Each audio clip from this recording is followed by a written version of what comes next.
السلام عليكم. اليوم غنقدم لكم واحد الوصفه ديال واحد الكلاص كيجي بنين بنين بزاف، وحتى النكهات يمكن لكم ديروا النكهات اللي بغيتو. المهم انا غنخليكم مع الطريقه ديال التحضير والمقادير ديالو. اول حاجه غنصاوبو هو الكراميل اللي غنحتاجو فيه جوج دانون فلون ديال الكراميل، غنحتاجو كاس ونص ديال سنيده، و غنحتاجو نص كاس ديال الحليب.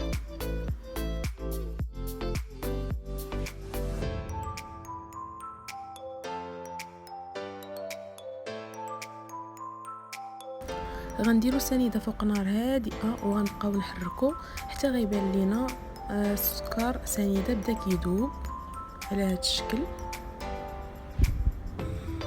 فاش كيذوب لينا السكر سنيده كنضيفوا عليه واحد نص كاس ديال الحليب، وخذوا الحذر بعدو من البوطه لا يصدق داك الحليب كيرجع لكم الله يحفظ على وجهكم مع داك السكر سنيده. المهم كنستمروا في التحريك حتى كيتمزج لنا داك الحليب مزيان مع السكر سنيده. من بعد ما كيتخلط الحليب مزيان مع السكر سنيده كنضيفوا عليه جوج دانون فلون كراميل، وكنستمروا في التحريك حتى يذوبوا مزيان ويتمازج الخليط كامل. هادشي كامل كتخليو البوطه على نار هادئه ما كتزيدوش فيها. المهم فاش كيذوب الخليط كنطفيو على البوطه وكنخليوه حتى يبرد مزيان باش ديروه في اي بلاصه عندكم حتى يبرد وكتخزنوه. يمكن لكم هاد الكريم كراميل تزينوا بين المثلجات الحلويات اي حاجه، كينفع بزاف وكيجي بنين حيت يمكن لكم تحتفظوا به. دابا غنبداو نصايبوا النكهه الاولى من الكلاص اللي غنحيدو فيها نص لتر ديال الحليب وفلون ديال الكراميل. غنوضعوا الحليب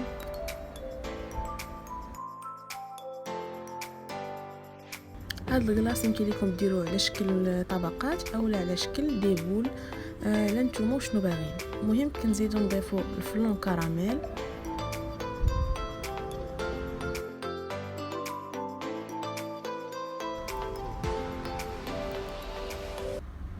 وكنوضعو الفلون فوق البوطه حتى كيفيض الحليب وكيوجد لينا، وكنخليوه حتى يبرد وكنديروه في سوبيره ولا اي حاجه عندكم باش تدخلوا المجمد تقريبا ديك 4 سوايع 3 سوايع على حساب شحال غادي يجمد. وغنبداو نحضروا النكهه الثانيه من الكلاص. غنحتاجو فيها نص لتر ديال الحليب وفلون بنكهه الكابوتشينو. كنقول لكم تقدروا تستعملوا اي نكهه بغيتو، الفريز البنان اي نكهه نتوما كتبغيو.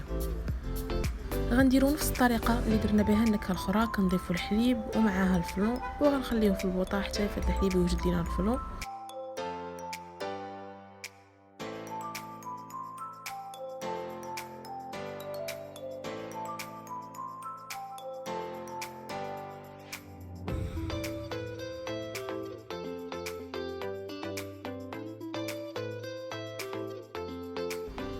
كيف ما كتشوفوا من غيفاد لينا الحليب مع داك الفلون راه غادي نطفيو عليه النار ونخليوه بنفس الطريقه حتى يبرد ونخويوه في سوبيره ولا اي حاجه عندكم باش تدخلوه للمجمد يجمد بحال النوع الاول اللي صوبنا من الكلاص. دابا غادي ندوزو للنكهه الاخرى اللي كتجي بنينه بنينه بزاف. كنحتاجو فيها مايزينا، وداك الحليب اللي خدينا منه نصف كاس باش نصاوبو الكراميل كنخليوه هو اللي كنديرو به هاد النكهه الثالثه. كنخويو هذاك الحليب وكنضيفو عليه مايزينا.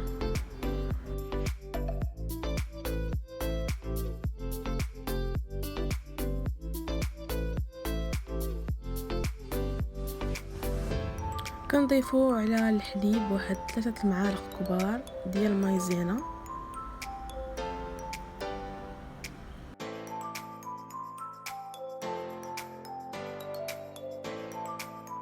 هاد الخليط كنضيفو عليه ماء الزهر اللي كيعطي واحد اللذه كيجي زوين بزاف، نتمنى تجربوها. كنضيفو عليه واحد 2 معالق كبار ديال ماء الزهر كيجي زوين وبنين بزاف. وكنضيفو سنيده على حسب الذوق، يمكن لكم ديروا معلقه كبيره يمكن لكم ديروا جوج، داكشي كيبقى على حسب الاختيار ديالكم. انا هنايا درت غير 2 معالق كبار.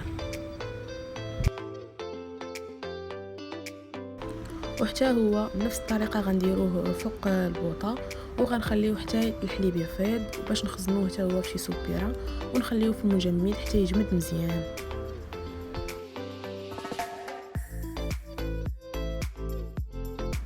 من بعد ما فاضينا الحليب حتى هو بنفس الطريقه غادي ناخذوا اي سوبيره كانت عندكم ديروه في المجمد وخليوه حتى يجمد مزيان. انا كنت صوبته في الليل وخليت حتى فقت الصباح وكملت هاد التصاويب ديالو باش نيت يكون جمد مزيان. ومني جا الصباح نيت لقيت داك الفلون وكاع النكهات اللي صوبت جمدوا مزيان، خديت هذاك الفلون ديال الكراميل اللي كان جمد وغادي نطحنو. علاش غادي نطحنو؟ لحقاش فاش كطحنو الفلون ملي كيكون جامد كيولي كرامي، ما كيبقاش فيه داك بحال الماء وما كيبقاش خايب، كيولي بحال ديال المثلجات ديال الزنقه. المهم كتستمروا في الطحن كيف ما كتشوفوا وكيولي بحال هكا.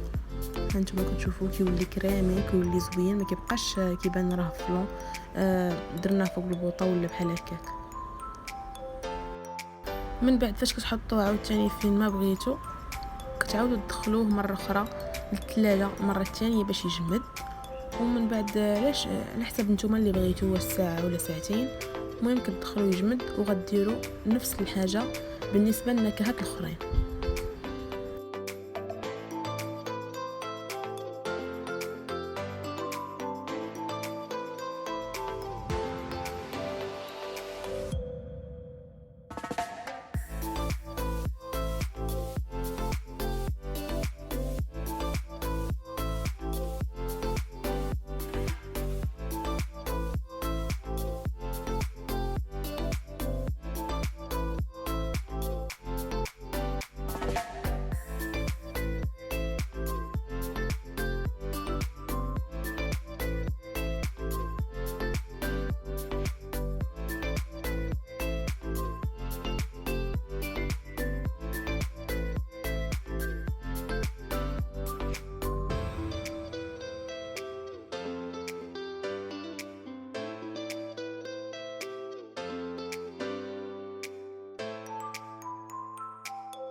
المهم كنكون هكا ساليت جميع النكهات ديال مايزينا ماء الزهر وفلون كراميل وفلون كابوتشينو. من بعد ما كيكونوا جمدوا كتشوفوهم كيوليو على هذا الشكل. ها هما النكهات بثلاثه اللي صوبنا، كيكونوا كيجيو زوينين وبنان بزاف، وحتى القوام ديالهم كيكون ماشي كيبان لك جامد، كيبان لك بحال كريم.